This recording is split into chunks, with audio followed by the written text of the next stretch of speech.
Ayan. Beb, tara, pasok ka. Beb, pagpasensyahan mo na yung bahay namin, maliit tsaka makalat. Beb, ano ka ba? Ako na nga itong naki-overnight to. Aarte pa ba ako? O siya, dyan ka muna ha. Aayusin ko muna yung higaan natin. Nay, gutom na nga po ako. Anak, wala pa nga ang tatay mo. Hindi naman nakatanggap ng labada si nanay, kaya wala pang pang-budget ngayon. Konting tiis lang muna, anak, ha? Hello? May tinapay ako dito, oh. Gusto mo? Sa'yo na lang. Masarap yan. Salamat, ate.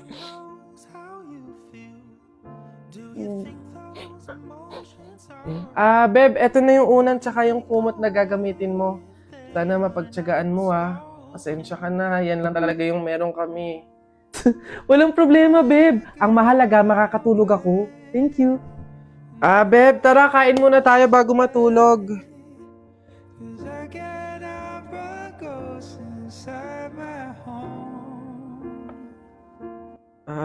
Beb, pasensya ka na, ha. Mantika asin lang yung ulam namin ngayon, eh. Wala pa kasi si tatay, kaya wala pa pambili ng pagkain.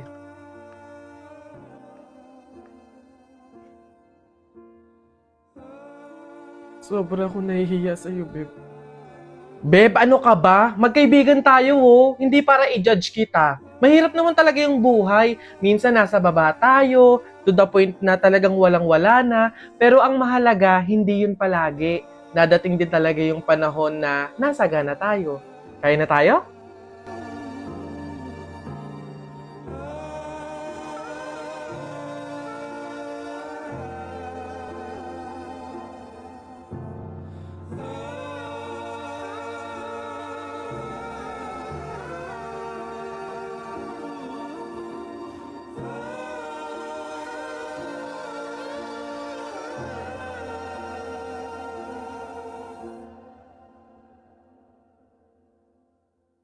Howdy mga human being, at nailabas na nga ang episode 3 ng Nessie Commercial, at hindi sa pagmamayabang ako ang main character doon. Hindi ako yung nagsabi, yung agency, ha. Hindi ako madamot sa behind the scenes, kaya tara samahan nyo ako sa Nessie Commercial episode 3 BTS.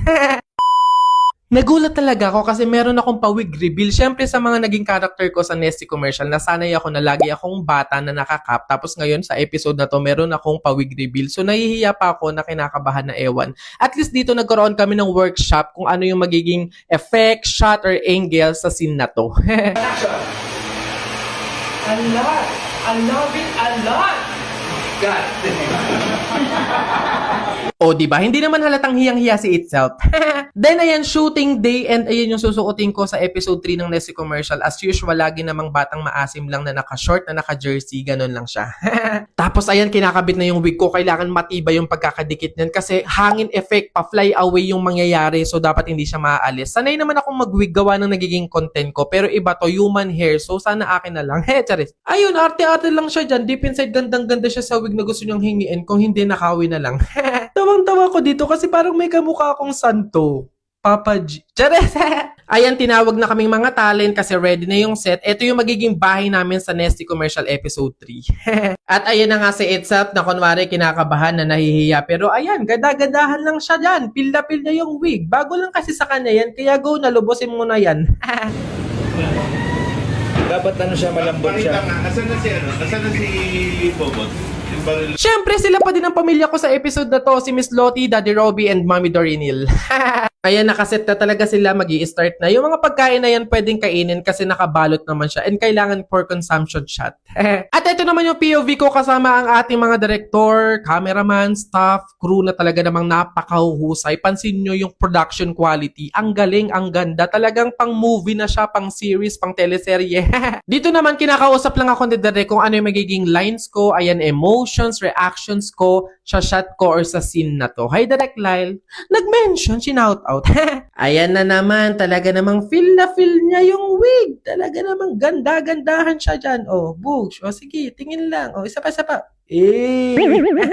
Lakas makapiling artista kapag inaalagaan or inaasikaso ka ng ganyan, no? Pero ayun, thank you po sa mababait nating stylist and makeup artist.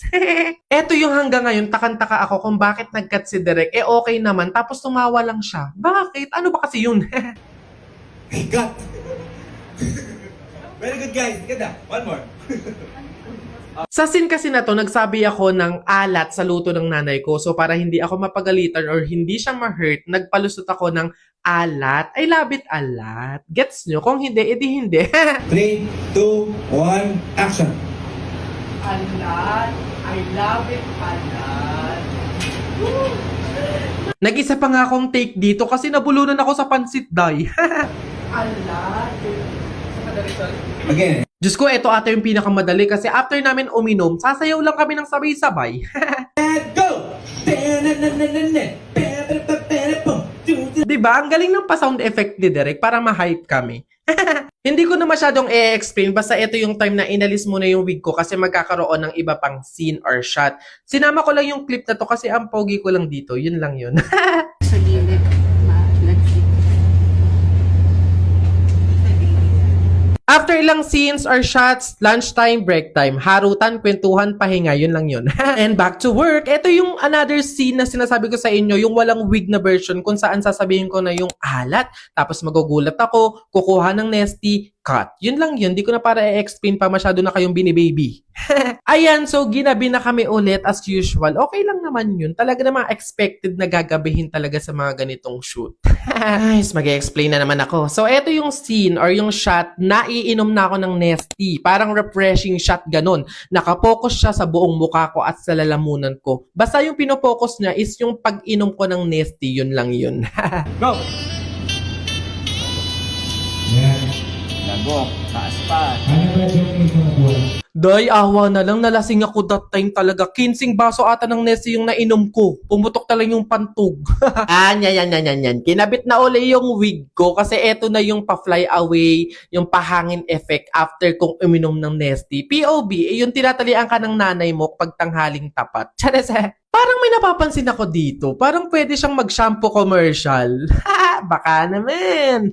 O, ito na yung pinost ko nung nakaraan. Kung napanood nyo, ang dami talagang views nun. And literal kasi na behind the scene na ang dami mong tatandaan, mga emotions, reactions, lines. Kahit sabay-sabay siya talaga sa isang shot lang, nakaka-proud kasi kinaya ko. Action! And switch. And action! Now, one, and go! Alat. I love it, alat. Flip. Yun. Got And that's a wrap! Nakakapagod pero masaya po ang commercial. Madami kang may explore, may experience at makakatrabaho. Sana na-entertain kayo sa short vlog na to, sa behind the scenes na to. More TV commercial to us. Don't forget to watch my other video content and follow my other social media account. Send and receive good vibes! Anak, may sorpresa ako sa'yo. Ito na yung laroang espada na pinapabili mo sa akin. Para sa'yo yan. Yay! Thank you, Tay! Anak, siguro kaya ka sa akin nagpabili ng laroang espada kasi gusto mo maging mandirigma balang araw, no? Tama? Oh, hindi po, Tay! Ako ay sangre. Magiging tagapagligtas ako ng Encantadia.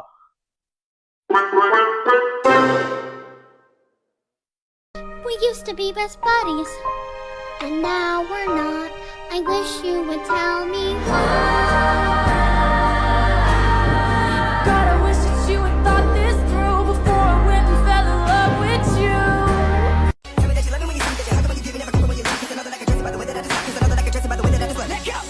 I love you, boy. I love you too. It's you and I. Baby, it's me and you. And no matter what they say, No matter. I'ma love you every single day. Let go, let go.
Tapul!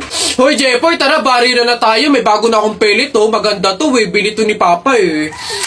Ba't yan binili mo? Ang liit-liit naman yan. Di na naman uso yung mga pellet na ganyang maliliit, eh. Yung sa akin, mahaba. Isang ganun agad, tapul agad. Yung sa'yo mukhang mahina, eh. Yan ata yung nangangain ng bala. Duwag ka lang. Takot. Tara. Ano? Magsuot ka na ng mga shield mo. Tapul! Hay, tumigil-tigil nga kayo sa barilan nyo pag kayo nakamat at naka-hospital pa kayo, sinasabi ko sa inyo. Nasaan na yan? Hoy, Jepoy, tara, laban na tayo. Kala mo, di kita babalikan, ha? Tara, hinihintay lang naman kita dyan, eh. Kala ko nga, nagtago ka na, eh. Basta yung sa Hala, maglalaban na ng flip-top si Boboy tsaka si Jepoy. Tara, manood tayo. Ako naman unang banat, ha? Daya mo dyan, eh. Nakita ko nanay mo kumakain ng ribisco. Sinapak ko, sabi niya, ang sarap ng piling ko. Para yun lang, eh. Eto. Alam nyo kagabi, bagoong sinipa ko tatay mo, shoot sa kabaong. Ngi, A, B, C, D, E, F, G, H, I love you, will you marry me?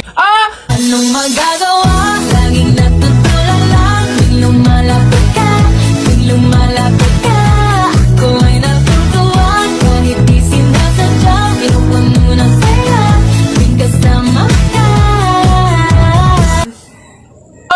Ang daya mo naman, eh. Di kita magets dyan, eh. Anong madaya? Doon, ito pa. Sun is for the light, moon is for the night, and you is for the rest of my life.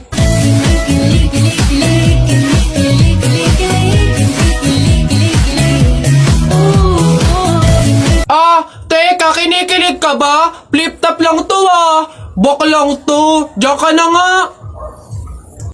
Tara, buhatin na natin yung kabaong. Teka. Kamag-anak kayo, di ba? Hindi pwede. Pamahiin yon. Bawal magbuhat ng kabaong ang kamag-anak. Yung iba na lang. Kayo na lang magbuhat dito. Yan, kayo. Ay, kami po? Ay, hindi po. Kamag-anak po ako. Pamangkin po ako niyan. Ay, ako rin po hindi kasi ninang ko po yan, eh. Kamag-anak din po ako kasi kapatid po yan ni Papa. Ganun ba? Kayo. Kamag-anak ba kayo? Kayo na lang magbuhat nito, sige. Ay, kamag-anak ko din po. Tita ko po kasi yan, eh. Ako naman, kapatid. Lalo na po ako po yung anak, eh. Siya. Paano yan? Wala tayong magagawa. Kailangan sundin yung pamahiin talaga. Siguro, iwan nyo na lang yan dyan. May magbubuhat naman siguro kusa niyan. Iwanan nyo na yan dyan. Ayaw nga po, dapat talaga sundin yung pamahiin. Baka kasi may mangyari pang masama. Sige po, iwan na lang po natin. Po. Tara na. Bye, Nay. Bye, Tita.